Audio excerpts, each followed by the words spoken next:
You thought I wasn't going to cover Dr. West anymore? Oh, come on now. I'm all in. 10 toes down. We 10 toes down, we in this. Biden may run out of gas and do an LBJ moment and say, I'm resigning, I'm overwhelmed, my party has now reached the conclusion they don't want to support me. Trump may be on his way to jail, RFK, JR, I don't know where he be on the mothership. Put him on the mothership. Dr. Cornel West is still running for president. He's running as an independent candidate. I've got updates. Dr. Cornel West is in Nebraska. And people have been saying, Tim Black, why haven't you been covering him? Well, I'm back here to cover him now, my brother and my sisters. Dr. Cornel West is on the road. He's on the move. He's got his YouTube channel up, and he's got video content on that channel. Oh, what a blessing to be here. Omaha, Nebraska. Omaha, Nebraska. It just so happened I got 3 clips I want to play for you. Now, I want you to know, Cornel West in Nebraska is the same Cornel West that's in Detroit, it's in Pittsburgh, it's in Los Angeles. It's the same Dr. West. So just know the rhetoric hasn't changed. It's not like some politicians who go from town to town and change up his dialogue, change up his message depending on the audience. That's not Dr. Cornel West, which is one of the major reasons why I support Dr. West, because he's authentic. You know what you're going to get. And keep it with that theme, in this first clip, Dr. Cornel West talks about the politicians that are in the race for the Democratic primary as well as the independents that are running, and what you can expect from Dr. West that you're not going to get everywhere else. Check it out. Spills over into presidential politics.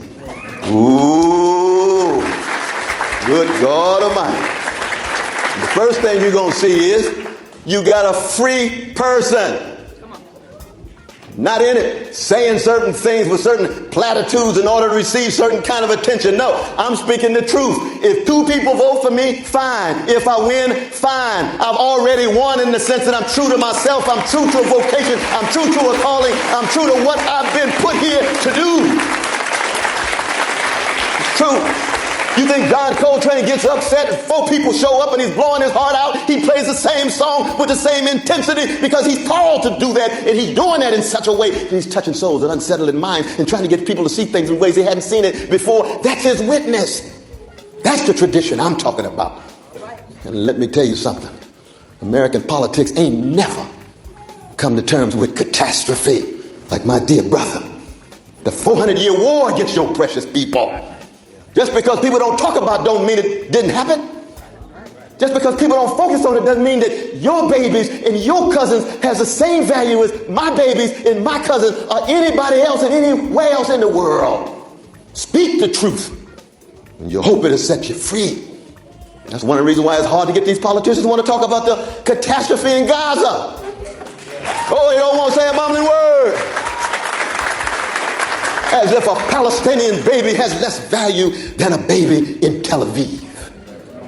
Both of those babies, Jewish and Palestinian, have exactly the same value, significance, exactly the same moral and spiritual weight. And if we don't speak our truth, the rocks are going to cry out. And the whole world knows that if there were a Palestinian domination and occupation of precious Jewish brothers and sisters and nearly 7,000 precious Jewish babies had been killed in 40-some years, there'd be a qualitatively different response to that catastrophe. It's a fact. In fact, I'll say it, and I know I'm on CNN, so let me get real close. I said the U.S. government, their policy, if there were a Palestinian genocidal assault on precious Jewish brothers and sisters, the policy of the U.S. government would be to support the Jewish version of Hamas. That's right. Because America's always supported violent overthrow when it's against their interests and tried to suppress those who bring critique to bear on it. Now, I'll tell you, I would be in solidarity with the Jewish babies, with the Jewish occupied, with the Jewish dominated, because with me, it ain't a question of just skin color or religious identity. It's a question of morality and spirituality. Anybody who treats anybody in this particular way needs to be radically called into question. Well, ask that to the Democratic Party. Ask that to Biden. Ask that to Congress. Can hardly say a mumbling word And we see the whole world sees the baby parts of their bodies. That's a key sweat moment. Something just ain't right. Where's the courageous voices? Where's the candidates? Or are you so tied to the lobbies, the big money? Are you so tied to the military-industrial complex? Are you so scared and intimidated? Are you so afraid that you say it in your living room but won't say a mumbling word on television? What I love about Malcolm was he said exactly what he said in the barbershop, what he said on TV. That's courage, that's love, even when he changed his mind. He used to say, well, the white brothers and sisters are devils. And of course, I'm a Christian. I said, Brother Malcolm, I think you're going too far, brother. I think that, no, the white brothers and sisters, they might behave in devilish ways too often, but they're not devils. And he would say, I'm going to get there, but I'm going to get there based on my deep love and commitment to the folk who are being demonized by the white devilish behavior, black folk. So the love was still there. But unfortunately, the tradition that I'm talking about is weaker and weaker and more feeble in our day. And why is that so? Well, one is that we have too many black spokesmen and black leaders who no longer have the backbone, no longer have the courage. They got a brand but not a cause. Come on. And if you have a brand, that's your market strategy. And the powers that be, the 1%, the billionaires, they got a whole lot to offer. And you say, I don't believe in just name calling, because everybody's a human being. You see? So I'm going to always be empathetic no matter what. And people are going to do what they can relative to the context in which they find themselves. But I'm going to be honest with them. I'm going to be honest with myself. Because if you decide to speak the truth, you don't just speak the truth to the powers that be. You speak the truth to the people who themselves have less power, and you speak the truth to yourself. And the truth is always bigger than each and every one of us. The truth is a jagged edge. It cuts in a lot of different ways. People used to come up to me in regard to Obama. And I know I got Sister Terry Sanders. Give it up for Sister Terry Sanders, founder of Omaha Star, legend here in North Omaha, and the daughter, Sister Simone, who we work so closely with Brother Bernie Sanders. But during the Obama years, people come around me all the time. Brother West, you're so hard on the brother. Well, I could be right, but I can be wrong. But I'm looking at the world through the vantage point of what those Sly Stone call everyday people, not Wall Street. Ordinary people, not the military, industrial complex, and Pentagon. You say, well, you're going to be unpopular. I'm not in this for popularity. I don't love black people for black people to love me back. This ain't no quid pro quo transactional relationship. I love black people because black people are worthy of being loved, period. And that allows me to try to love everybody. But I got to love black people intensely, so I learned how to love. So when I get to my vanilla brothers and sisters, they know my love is real. We got a whole lot of black leaders who love everybody but black people. Oh yeah. Which means what? Then the love ain't real. It's just a strategy. You're not willing to pay a cost. You're not willing to bear a burden. You're not willing to take a stand in the storm, in the hurricane, and still hold on to the best of the great tradition that has been bequeathed to you, transmitted to you. And it's a great tradition, it is. That's why I start with catastrophe, the blues. But then the second element is swing. Now Duke Ellington say, don't mean a thing if it ain't got that swing. But you got to have some sting in the swing. Now you can ask Terrence Crawford about that. He's undefeated, isn't he? Omaha, Nebraska. We got far too many of these politicians out here who don't have the conviction of their words. They don't have the courage of their convictions, nor are they committed to the words that they profess that they are supporting. So how can they ever be fighters for the people when they are in the pockets of donors and big corporations? It always warms my heart when I hear someone call out the black faces in high places who are disgraces to the tradition of black people calling out truth to power. So when you become so vulnerable that you're going to take cash over your ethics, when you're so vulnerable that you're in a position where you'll do anything for the dollar, I don't think you're worth a dollar to anyone. So I love that when Dr. West puts it down, he expresses it, and he's unafraid to challenge America on its hypocrisy. And this is going to play well, not just in Nebraska once again. It's going to play well everywhere that Dr. West goes. Because the truth be truthin'. In this next clip, Dr. West talks about how America wants to dominate the world and how futile that is, how much that plays against or works against what we're doing at home. I look forward to Dr. West tying this more closely together. I want people to understand every dollar spent bombing with bombs is not a dollar spent helping the moms, the dads, and kids. America needs to get its priorities right. Oh, and also in this clip I'm about to play, Dr. West calls out RFK Jr. Out of love, brother, out of love. America has 800 military units around the world, special operations in 100 countries. Wow. Isn't that something? Russia got 29 and China's got 4. Wow. We got 800. Why? Because we got to be an empire to dominate every corner of the globe. That's what the elite say in Washington. They want total dominance across the board. And I could hear the best of my tradition saying, America, why don't you just be a decent and dignified nation among nations? Treat other nations the way you would want to be treated. Take the golden rule seriously. What makes you think that somehow you, like Rome, have to be the grand empire to dominate the whole world while the 1% at home are dominating the poor and working classes of all colors? It's spiritually obscene. It's morally bankrupt. No social experiment can survive over time. With military overreach abroad, massive corruption among elites in both parties, the two-party system itself more and more an impediment. If all we can do is come up with a Trump leading us toward a second civil war and Biden leading us toward a third world war, we in a world of trouble. We in a world of trouble. Out of all the magnificent citizens and human beings in this nation, creative and imaginative, those are the two we end up with in the major parties. Oh my God. And then here come RFK Jr. And you know I'm a Christian, so I try to love everybody. Love you, brother. I'm trying to find out exactly what you up to. Yeah. He's further to the right than Biden on the genocide in Gaza. Can't get too far to the right, because at least now they're talking about, well, I think maybe they should think about protecting some civilians. 16,000 already dead. And you raise an issue right now? Come on now. We were born at night, but not last night.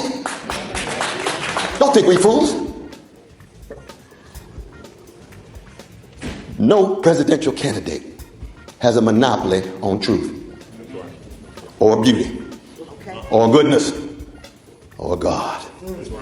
You got to look at what is the tilt of a candidate in terms of the longevity of their deeds and words. Every candidate is a cracked vessel. Just like every human being is a cracked vessel. And as we used to say in Shiloh Baptist Church, we're just trying to love our crooked neighbor with our crooked hearts. That's right. But if you have any love of poor people, no matter what color, they can be white in Kentucky, they can be indigenous here in Nebraska, they can be black on the south side of Chicago or the north side of Omaha, they can be in Guatemala, they can be in Ethiopia, they can be in Russia with its repressions, they can be in Iran as the Islamic elites try to crush a magnificent movement of young sisters fighting for life and freedom. Not just a matter of your political ideology. We're talking about morality and spirituality and want to be consistent. If our Jewish brothers and sisters are getting crushed in Russia, we stand with them. That's wrong. That's right. If they're crushing Palestinians, we stand with Palestinians. That's wrong. True. If Hamas is talking about annihilating Jews and killing innocent Jews, that's wrong. But you still understand occupation. You still understand domination. Where is the space left in such a moment of barbarity for some kind of morality and spirituality? Hey, I come from a people who've been on intimate terms with living with barbarity every day. And look how we've been able to hone out a morality and a spirituality and forms of music and relationship that the whole world has to take notice of. Now that the American empire has the blues, losing the empire, losing democracy, losing the planet, maybe fellow citizens can learn something from we blues people. Because it ain't new to us. We've been wrestling with catastrophe would swing for a long time. That's why the third and last element, improvisation and jazz, crucial. Isn't it refreshing to hear somebody be humble but also be confident in their words? Dr. West said, no politician has a monopoly on truth. Oh, that sounds so different than Donald Trump or Vivek Ramaswamy or Joe Biden with his fake folksiness. Just sounds real. Hey, look, we ain't got it all figured out, but we're going to move forward with moral authority and do what's best for the world. How about that? How about we do what's best for the world? How about truth and justice? Which takes me to the next clip where Dr. West is going to talk about one of my favorite subjects, reparations. Yeah, it's going to get there. I know a lot of my people are like, what? He talks about it? Yes. And when he comes on my show, along with Dr. Sandy Dirty, and the panel that we're going to have, we're going to talk more about that. So stay tuned for that. But in this next clip, Dr. West is going to talk about reparations. He's going to talk about truth and justice. He's going to talk about what it means to be a leader and how to lead and what America's missing. Some of the things that America's missing. The benchmark of the tradition that produced me spilling over into presidential politics is catastrophe, is swing, is improvisation, tied to both a humility but also a tenacity. So when I'm on television, they say, well, what are your priorities? Well, just look at what Martin said. He wanted to abolish poverty. That's me. He wanted to abolish homelessness. That's me. He wanted to get civic control over corporate power. That's me. Anything that will enhance the plight of poor and working people, not just in the United States, but around the world, but starting in the United States. And yes, it's true. I will start on the black side. That's why I'm for reparations. People ask, oh, Brother West, how come you for reparations? Look like you leaning too much toward those black folks. No, truth and justice. Reparations for the indigenous peoples. Reparations for the Japanese. This is truth and justice. And anytime there's been that level of violation, people ought to respond with certain kind of repair. That's right. Yeah. That's what we're talking about. Right. That doesn't mean black folk have less personal responsibility. It doesn't mean that black folk ought not to be disciplined and defer gratification, be able to follow through on what they say and what they're going to do. Of course. Right. Of course. But when it comes to any serious talk about the operations of power, that's what politics is about. It's never solely about power. It's got to have some element of morality and spirituality in it. That's what this campaign, this movement is all about. And people have asked me, I say, Brother West, what's one of the first things you're going to do when you win? And I told my precious wife, I say, we're not going to the White House until everybody has a house and a home in America. Oh, that's where I come from. That's my tradition. They say, and they'll come back to the, yeah, Brother West, that's precisely why you have the chance of a snowball in hell to win.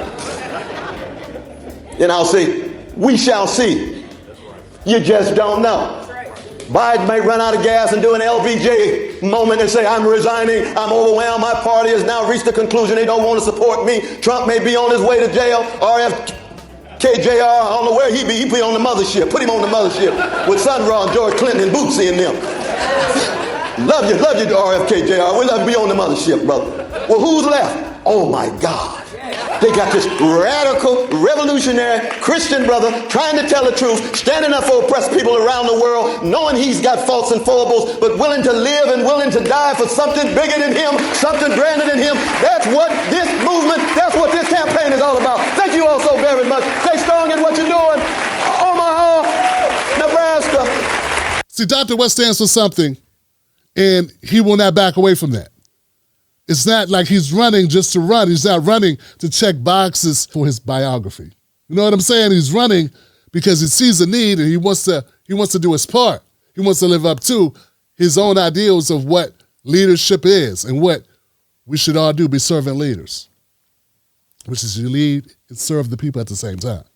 You know, I know a lot of people get very cynical, man. They're looking at this election and they're going, what? It's too hard. It's too difficult. Tim Black, why? Why are you involved in this? And I understand, folks. Some people may wonder, why are you supporting Dr. West? because they're used to people supporting either the Democrat or the Republican. They don't see any possibility with anything else. I want you to absorb this. First, you got to believe it before you can make others believe it. I believe it's a new day. If you believe it's a new day, tell them why it's a new day. We keep doing the same thing, we're going to get the same results. It's time we flip it and go west. Go to CornelWest24.com. Support him. Also, to support this channel, if you find my content valuable, useful, go to join10black.com. Become a member. Become a member today. I got nothing but love for you. Thank you. Go West.